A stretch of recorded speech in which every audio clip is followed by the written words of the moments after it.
Good afternoon, everyone. This is Meg at Chasing Retro. I hope all of you are doing well. Today, I have been decorating the Retro Childhood Summer Journals, and I thought I would bring you along to show you a little bit of the process.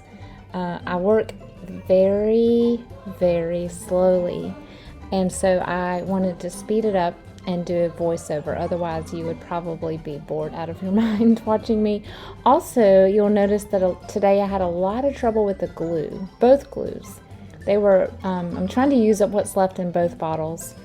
And not only that, my Fabri-Tac has gotten to the stage where it's just really thick and hard to mess with, but I'm trying to get my money's worth out of it. So I tried to clip out a lot of the parts where I'm fidgeting and fussing with the glue, but just know that that is in here, and it's just part of the process, y'all.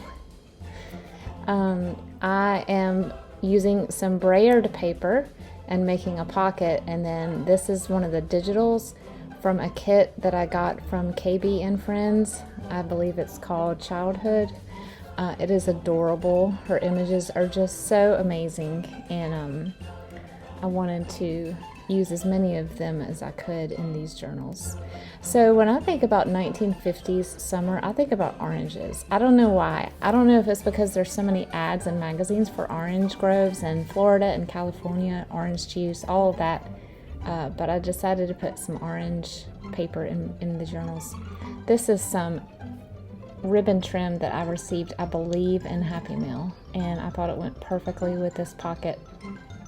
Normally when I do a cardstock pocket that is real busy like this, I don't embellish it very much other than just add a little strip of rickrack or ribbon, or maybe something in the very bottom corner, but I don't want to detract from the design of the paper. Yep, see, that glue is giving me trouble. I don't know when I will just decide to throw the rest of that one away and open the new bottle that I have. It's just, I don't know, part of the stubborn part of me makes me not want to give up on it quite yet.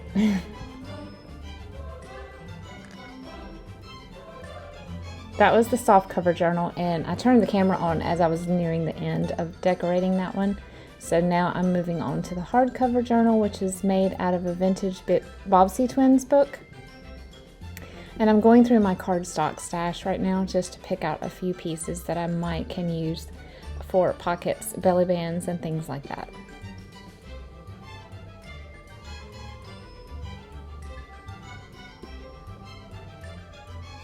I decided to do a double pocket or a double layer pocket in the inside cover.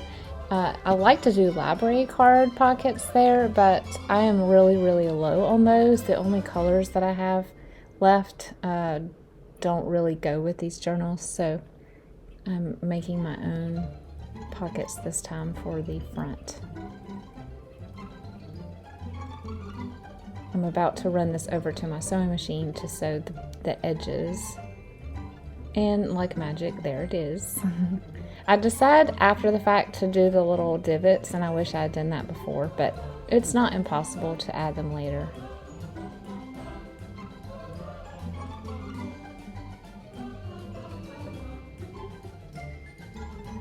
These are turning out to be almost as fun and colorful as the Hawaiian journals, just because, you know, childhood, you want it to be happy and carefree, and you want the colors to make you smile. But there's also a lot of vintage in here, so you'll notice that occasionally I will ink the edges of something to make it look old, just because I want this to look like it has sort of been a keepsake that is out of the decade of the 40s or 50s. This is just a little journaling card that came with a paper pad, and I decided to turn it into a tuck spot.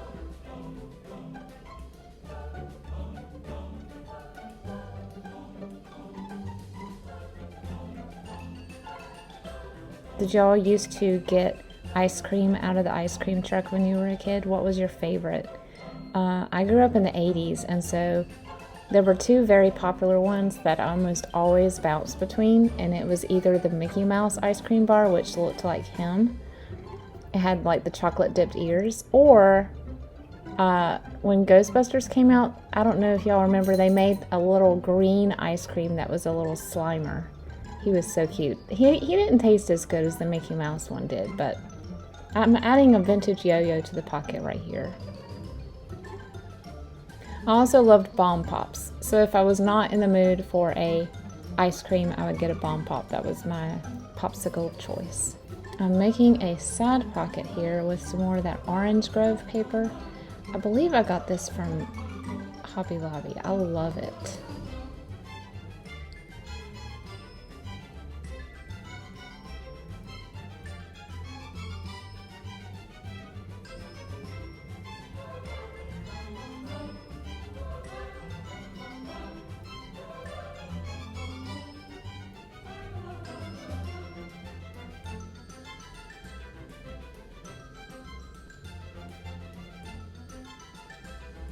I think the hardest part of adding side pockets is lining them up just right without glue going onto the page behind it.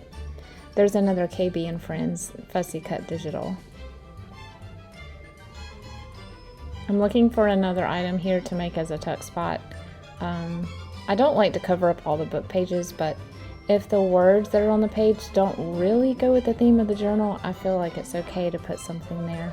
This is a public domain photograph that I found online of an ice cream truck man handing some kids some ice cream. I'm just adding a strip of paper to the edge of this since I sewed the trim on the back just to hide the stitching.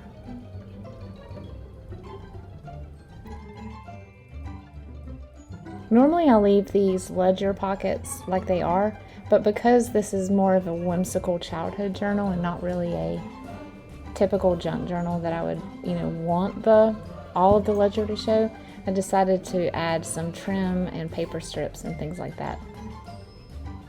These are some little vellum stickers of little girls from sewing patterns that I ordered from Temu a while back, finally getting to use them. And I just glued her down to some watermelon cardstock.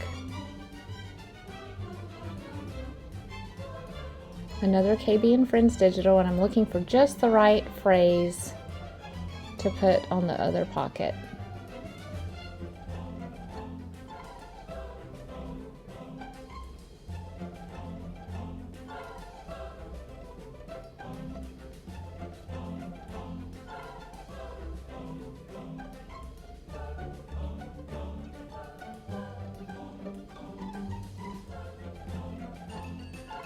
I decided that I needed a little bit more color and space taken up, so I put it onto a sheet of brayer paper.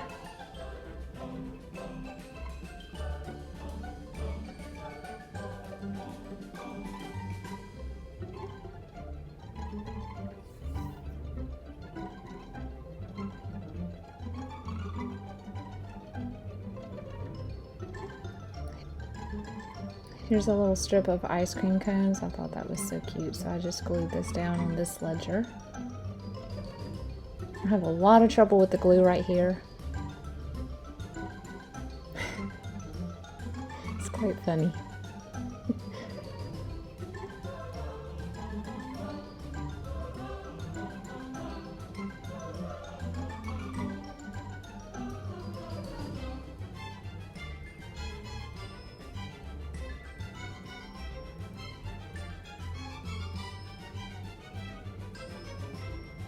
I keep envelopes with fussy cuts in them, and anytime I have a project that I'm done with and I have leftovers, I put them in these little envelopes. These are just greeting card envelopes that I've labeled the front of and stacked into a basket, nothing fancy. But I have them organized by theme, like that was the children and babies envelope, and so the only thing in there will be some, images in that category. Here's some of my alcohol ink tape. This was a flip out that I did, and I decided to round the corners. I love using images from this book. I think the name of the book is They Want to Learn. It was published in the late 50s, and all of the images are pink and aqua.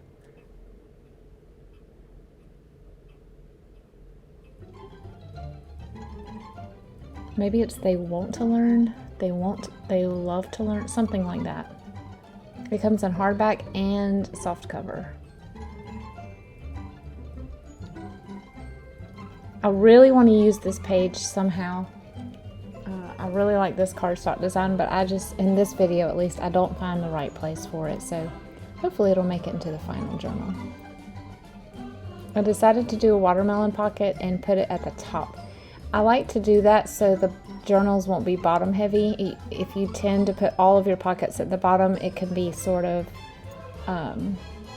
you know, unless you put really thick stuff coming out the top, your journal can be kind of wonky at the end. So I like to put some pockets at the top.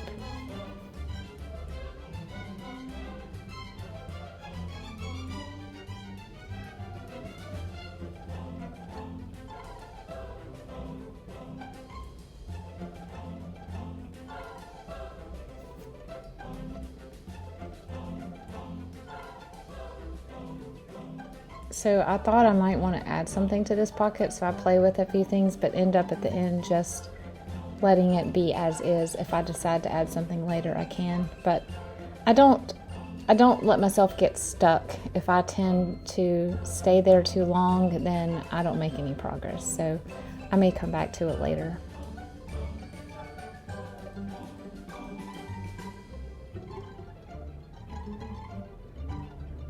I'm trying to decide if I want to put a tuck spot here or a Rita Donnelly flip, and I end up going with that.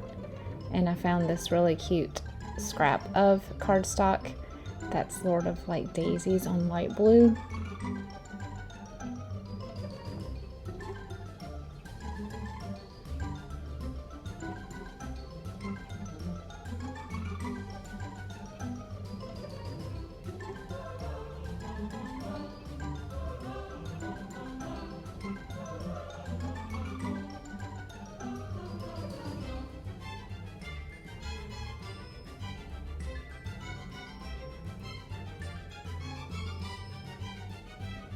I fuzzy cut a little Sally. I believe this is Sally. Maybe Jane. It's Jane. It's Jane. I thought she fit perfectly there, and it looks like she's swinging out from inside of that pocket. On the left is a vintage handkerchief that I have folded and ironed and starched and wrapped around a page. I learned that from watching Kitty Witty Papercraft. She shows ways to use vintage linens in your journals. I highly recommend checking that out. And I'm using a roll of tickets to make a really good rounded shape for a corner rounded pocket. I'm trying to decide how far over I want it to go.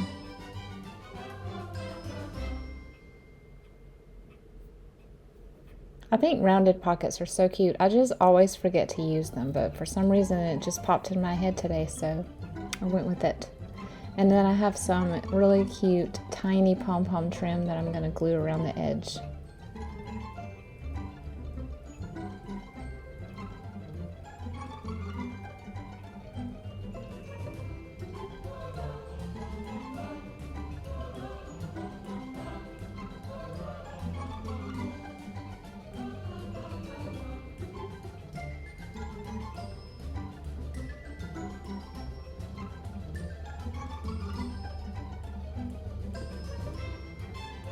These journals are almost at their completion, and so please be watching the shop for them. Both the soft cover and the hardcover will be available.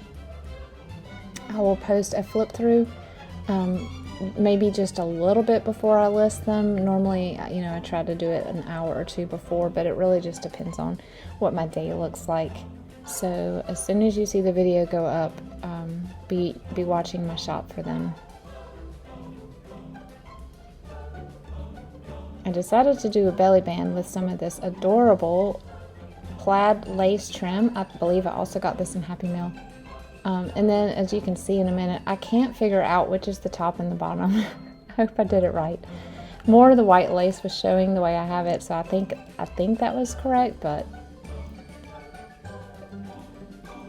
I guess it's a good thing if both sides of trim look just as pretty. I mean, it means it's really pretty trim.